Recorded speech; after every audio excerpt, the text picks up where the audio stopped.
มาพูดคุยกันในหัวข้อสิทธิสตรีในศาสนาอิสลาม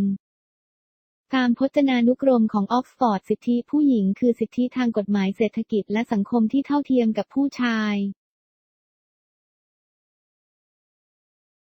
ก่อนที่เราจะพิจารณาถึงสิทธิสตรีในศาสนาอิสลามเราจำเป็นต้องละทิ้งคำแถลงที่ทันสมัยเกี่ยวกับวิธีที่ผู้หญิงควรนำชีวิต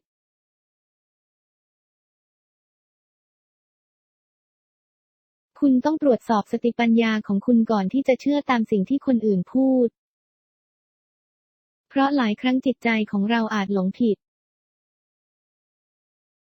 เนื่องจากมีอยู่ครั้งหนึ่งที่นักปราชญ์ผู้ยิ่งใหญ่ในยุคนั้นคิดว่าแสงของดวงจันทร์เป็นแสงสว่างของตัวมันเองแต่ตอนนี้เรารู้แล้วว่าแสงของดวงจันทร์คือแสงสะท้อนจากดวงอาทิตย์ในทำนองเดียวกันหากคุณสรุปว่าสื่อส่วนใหญ่แสดงให้เห็นว่าผู้หญิงที่ถูกต้องในอิสลามเป็นอย่างไรมีความเป็นไปได้ที่คุณอาจรู้สึกว่าผู้หญิงที่นับถือศาสนาอิสลามถูกปราบปรามปัจจุบัน 20-25% ของประชากรโลกนับถือศาสนาอิสลามสังคมมุสลิมบางส่วนอยู่ใกล้กับคำสอนของศาสนาอิสลามในขณะที่สังคมมุสลิมบางส่วนอยู่ห่างไกลจากคำสอนของศาสนาอิสลามดังนั้นหากบุคคลต้องการตัดสินสิทธิสตรีในศาสนาอิสลามพวกเขาไม่ควรตัดสินโดยดูว่ามุสลิมทำอะไรหรือสังคมมุสลิมทำอะไรพวกเขาควรตัดสินโดยอ้างอิงจากแหล่งที่มาที่แท้จริงของศาสนาอิสลามแหล่งที่มาที่แท้จริงของศาสนาอิสลามคืออัลกุรอานและหะดีษที่แท้จริงอัลกุรอานคือการเปิดเผยครั้งสุดท้ายและครั้งสุดท้ายของพระเจ้าหะดีษที่แท้จริงคือคำสอนของศาสดามูฮัมหมัดศาสนทูตคนสุดท้ายของศาสนาอิสลามตอนนี้เราจะพิจารณาถึงสิทธิของสตรีในศาสนาอิสลามจากแหล่งข้อมูลที่แท้จริงดังกล่าวข้างต้นฉันได้แบ่งหัวข้อสิทธิสตรีในศาสนาอิสลามไว้กว้างๆเป็น6หมวดหมู่ 1. สิทธิทางจิตวิญญาณของสตรีในศาสนาอิสลาม 2. สิทธิทางเศรษฐกิจของสตรีในศาสนาอิสลาม 3. สิทธิทางสังคมของสตรีในศาสนาอิสลาม 4. สิทธิทางการศึกษาของสตรีในศาสนาอิสลาม 5. สิทธิตามกฎหมายของสตรีในศาสนาอิสลามและ 6. สิทธิทางการเมืองของสตรีในศาสนาอิสลามมีหลายองค์การในอัลกุรอานและในหะดีษที่แท้จริงเพื่ออธิบายรายละเอียดหมวดหมู่เหล่านี้แต่เพื่อให้ง่ายต่อการทำความเข้าใจฉันจะพยายามอธิบายแต่ละหมวดด้วยข้อหนึ่งหรือหลายข้ออันดับแรกเราจะพิจารณาถึงสิทธิทางจิตวิญญาณของสตรีในศาสนาอิสลามสวรรค์มีไว้สำหรับผู้ชายเท่านั้นเป็นความเข้าใจผิดที่พบบ่อยในหมู่ผู้ที่ไม่ใช่มุสลิมเกี่ยวกับอิสลามความเข้าใจผิดนี้สามารถชี้แจงได้อย่างง่ายดายด้วยองค์การของอัลกุรอานสุรานิสาบทที่4ข้อที่124พูดว่า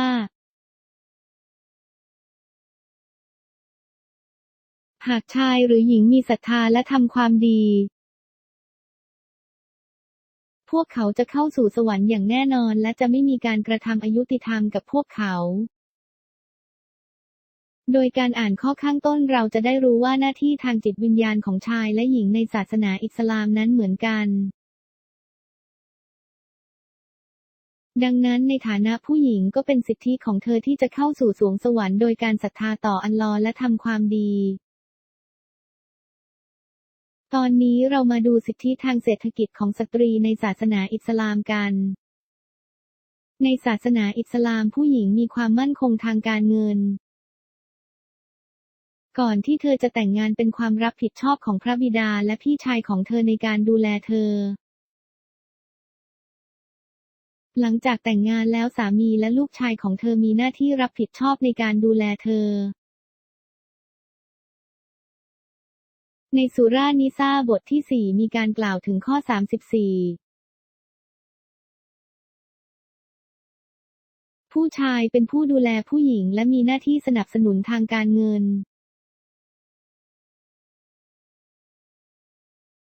นอกจากนี้สุรานิซ่าบทที่ 4 ข้อที่ 4 พูดว่ามอบสินสอดให้กับผู้หญิงที่คุณกำลังจะแต่งงานเป็นของขวัญในระหว่างแต่งงานเจ้าสาวจะได้รับของขวัญเป็นเงินหรือสิ่งของจากเจ้าบ่าวชื่อของของขวัญที่เจ้าบ่าวมอบให้นี้เรียกว่ามาเฮอร์นอกจากนี้ในศาสนาอิสลามผู้หญิงได้รับอนุญาตให้รับมรดกรายละเอียดมีกล่าวไว้ในสุรานิซ่าบทที่ 4 ข้อที่ 11 และ 12 และผู้หญิงไม่จำเป็นต้องใช้เงินส่วนแบ่งของความมั่งคั่งที่สืบทอดมาหรือเงินที่หามาได้ในครอบครัวเพราะเป็นหน้าที่ของผู้ชายที่ต้องดูแลพวกเขาทางการเงินดังนั้นในศาสนาอิสลามผู้หญิงจึงมีความมั่นคงทางการเงินนอกจากนี้ยังมีกฎบางประการที่ผู้หญิงควรปฏิบัติตามหากต้องการหารายได้จากการทำงานแต่นั่นเป็นหัวข้อที่แตกต่างกันดังนั้นในฐานะผู้หญิงจึงเป็นสิทธิ์ของเธอที่จะได้รับความช่วยเหลือทางการเงินจากผู้ชายตอนนี้เรามาดูสิทธิทางสังคมของสตรีในศาสนาอิสลามกันฉันได้แบ่งสิทธิทางสังคมของสตรีในศาสนาอิสลามออกเป็น 4 ประเภทย่อย 1. สิทธิของลูกสาวในศาสนาอิสลาม 2. สิทธิของภรรยาในศาสนาอิสลาม 3. สิทธิของมารดาในศาสนาอิสลามและ 4. สิทธิของน้องสาวในศาสนาอิสลามอันดับแรกเราจะพิจารณาถึงสิทธิของลูกสาวในศาสนาอิสลามสุรานาบทที่ 16 ข้อที่ 58 และ 59 กล่าวว่าผู้ที่คิดว่าการให้กำเนิดบุตรหญิงเป็นความอัปยศอดสูหรือผู้ที่คิดจะฆ่าเธอการตัดสินของพวกเขานั้นชั่วร้าย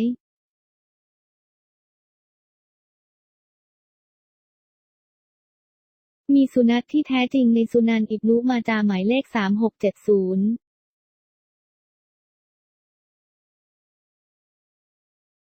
ศาสดามุฮัมมัดกล่าวว่าผู้ใดเลี้ยงดูบุตรสาว2 คนด้วยความรักและความเสน่หาจะได้เข้าสู่สวงสวรรค์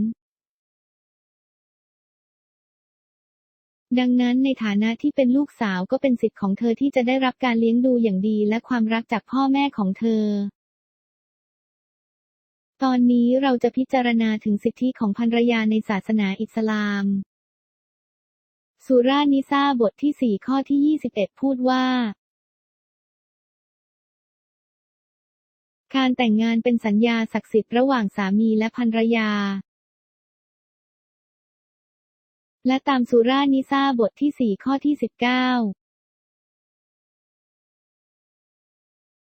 การอนุญาตจากเจ้าสาวถือเป็นข้อบังคับสำหรับการแต่งงานนอกจากนี้สุรานิซ่าบทที่ 4 ข้อที่ 19 กล่าวว่าปฏิบัติต่อภรรยาของคุณด้วยความเมตตาแม้ว่าคุณจะไม่ชอบเธอก็ตามดังนั้นในฐานะภรรยาจึงเป็นสิทธิของเธอที่จะได้รับการปฏิบัติในฐานะหุ้นส่วนชีวิตที่เท่าเทียมกันโดยสามีของเธอตอนนี้เรามาดูสิทธิของมารดาในศาสนาอิสลามกันสุราอิสราบทที่ 17 ข้อที่ 23 กล่าวว่าอย่าแม้แต่พูดว่า UFF กับพ่อแม่นอกจากนี้ในสุราอนาฮัมบทที่ 6 ข้อที่ 151 กล่าวว่า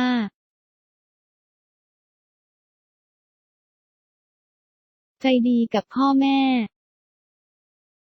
มีสุนัตที่แท้จริงในสุนัตหนังสือยิฮาดหมายเลข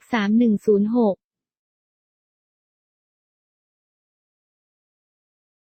ศาสดามูฮัมหมัดได้กล่าวไว้ที่นั่นว่าสวรรค์อยู่ใต้เท้าแม่ของคุณเช่นเดียวกับแม่ก็เป็นสิทธิของเธอที่จะได้รับความรักและความเมตตาจากลูกๆมากขึ้น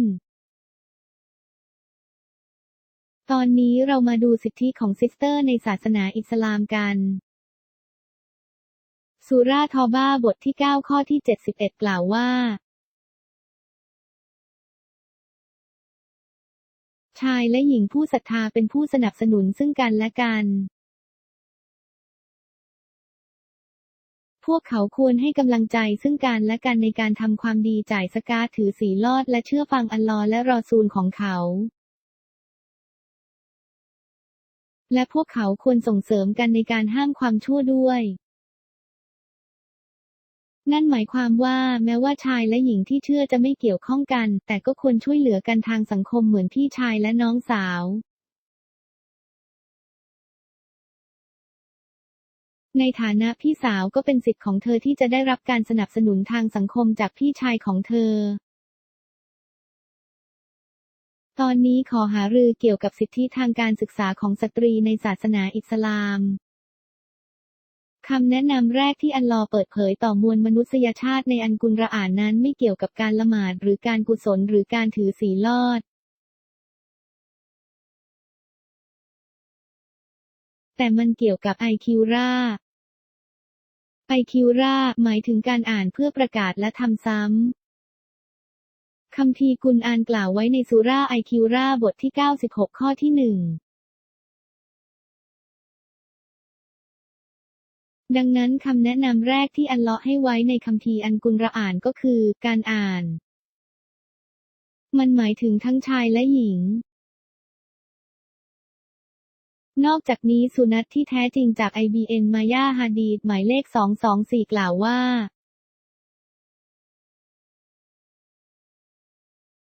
ชายหรือหญิงมุสลิมทุกคนจำเป็นต้องได้รับการศึกษา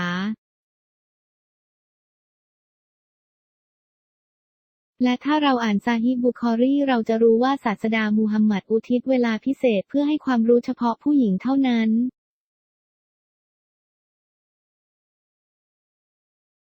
นอกจากนี้เขายังส่งซาฮาบะห์เพื่อให้ความรู้กับผู้หญิงโดยเฉพาะด้วยเหตุนี้แม้ในช่วงวันแห่งความไม่รู้ก็ยังมีตัวอย่างของสตรีผู้ยิ่งใหญ่หลายคนที่เป็นนักวิชาการตัวอย่างที่ดีที่สุดคือไอซาบิน อบีเบเกอร์เธอได้สอนนักวิชาการมากกว่า 88 คนและมีการบรรยายหะดีษมากกว่า 2,210 เรื่องเกี่ยวกับอำนาจของเธอ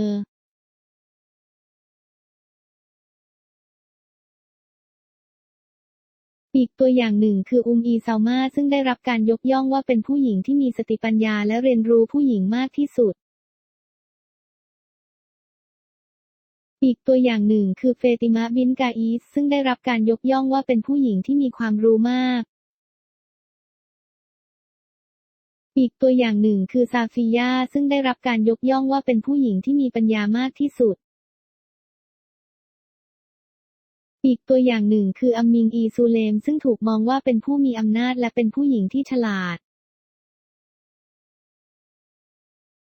อีกตัวอย่างหนึ่งคือไซเยดานาฟิชาซึ่งสอนนักวิชาการหลายคนรวมทั้งอิหม่ามชาฟิอีอีกตัวอย่างหนึ่งคือไอซะบินซาด IBN อบีวากาสซึ่งสอนนักวิชาการหลายคนรวมถึงอิหม่ามมาลิก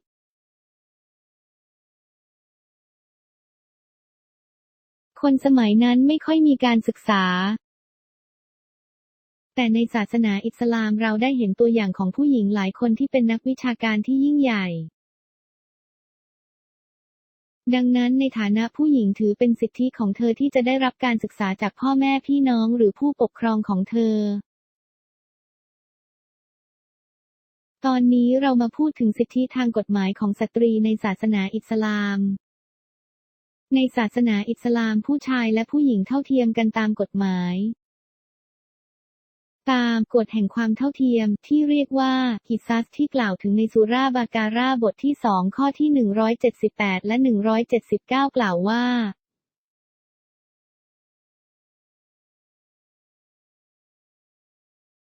การลงโทษจะเหมือนกันสำหรับทั้งคู่สำหรับอาชญากรรมเดียวกัน ตัวอย่างเช่นถ้าผู้ชายฆ่าผู้หญิงผู้ชายคนนั้นจะต้องโทษประหารชีวิตและถ้าผู้หญิงฆ่าผู้ชายผู้หญิงคนนั้นจะต้องโทษประหารชีวิตนอกจากนี้สุราไมดาบทที่5ข้อที่38วันหากโจรได้รับการพิสูจน์ว่ามีความผิดไม่ว่าจะเป็นชายหรือหญิงควรตัดมือของพวกเขาออกนอกจากนี้สุรานบทที่24ข้อ2กล่าวว่าหากผู้ที่ล่วงประเวณีได้รับการพิสูจน์ว่ามีความผิดไม่ว่าจะเป็นชายหรือหญิงพวกเขาควรได้รับ100แส้เป็นการลงโทษ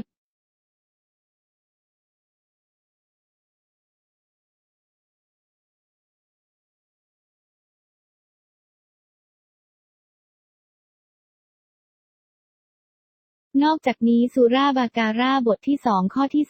282ระบุ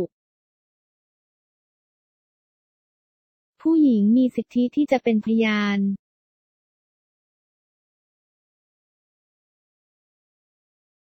นอกจากนี้สุรานบทที่24ข้อที่4กล่าวว่า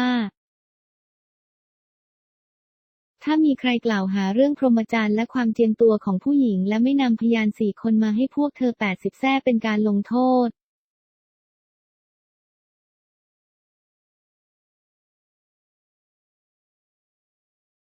นี่คือวิธีที่อิสลามปกป้องศักดิ์ศรีของผู้หญิงอย่างถูกต้องตามกฎหมาย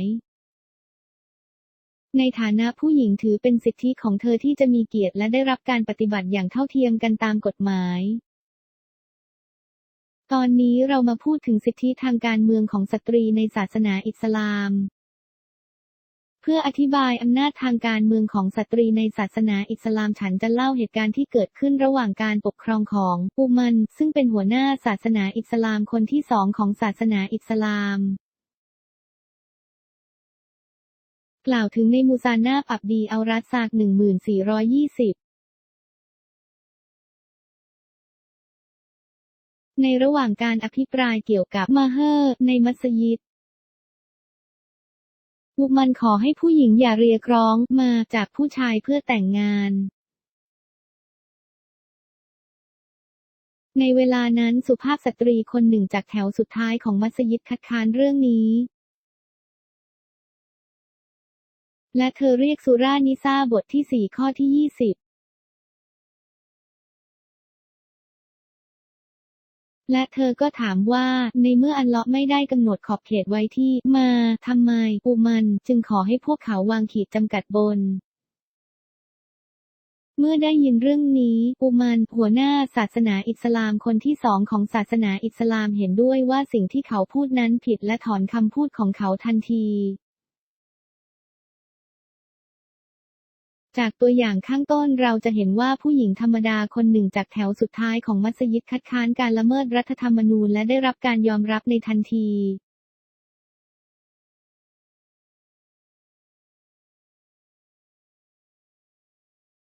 ในฐานะผู้หญิงก็เป็นสิทธิ์ของเธอที่จะเสนอความคิดเห็นของเธอต่อผู้ปกครองจนถึงขณะนี้เราได้เห็นหมวดหมู่ทั้งหมดเกี่ยวกับสิทธิสตรีในศาสนาอิสลามจากแหล่งข้อมูลที่แท้จริงการสนทนาข้างต้นเป็นการอธิบายสั้นๆเกี่ยวกับสิทธิสตรีในศาสนาอิสลามตอนนี้คุณคงได้รู้แล้วว่าผู้หญิงที่นับถือศาสนาอิสลามมีสิทธิพิเศษมากมายเนื่องจากผู้ชายและผู้หญิงมีความแตกต่างกันทั้งทางร่างกายจิตใจชีววิทยาและร่างกายจากความแตกต่างเหล่านี้อัลลอฮ์ได้กำหนดหน้าที่ให้พวกเขาหน้าที่บางอย่างเหมือนกันบางหน้าที่ไม่เหมือนกันในบางหน้าที่ผู้ชายมีความได้เปรียบมากกว่าผู้หญิงคนอื่นๆได้เปรียบมากกว่าดังนั้นอัลลอฮ์จึงมอบหน้าที่ที่เหมือนกันและหน้าที่ที่แตกต่างกันให้กับชายและหญิงขึ้นอยู่กับความเหมือนและความแตกต่างของพวกเขาเพื่อพวกเขาจะได้อยู่ร่วมกันอย่างสันติและสันตินั่นคือเหตุผลหากคุณวิเคราะห์สิทธิสตรีในศาสนาอิสลามตามคัมภีร์กุรอานและหะดีษที่แท้จริง คุณจะเห็นด้วยอย่างมีเหตุผลว่าผู้หญิงในศาสนาอิสลามที่พวกเขาได้รับการคุ้มครองและพวกเธอจะไม่ถูกปราบปราม ขอสันติสุขและความเมตตาของอัลลอฮ์แด่บุคคลทั้งหมดที่ฉันกล่าวถึงข้างต้น การสรรเสริญทั้งหมดมีไว้เพื่ออัลลอฮ์ผู้ทรงเป็นพระเจ้าแห่งสากลโลก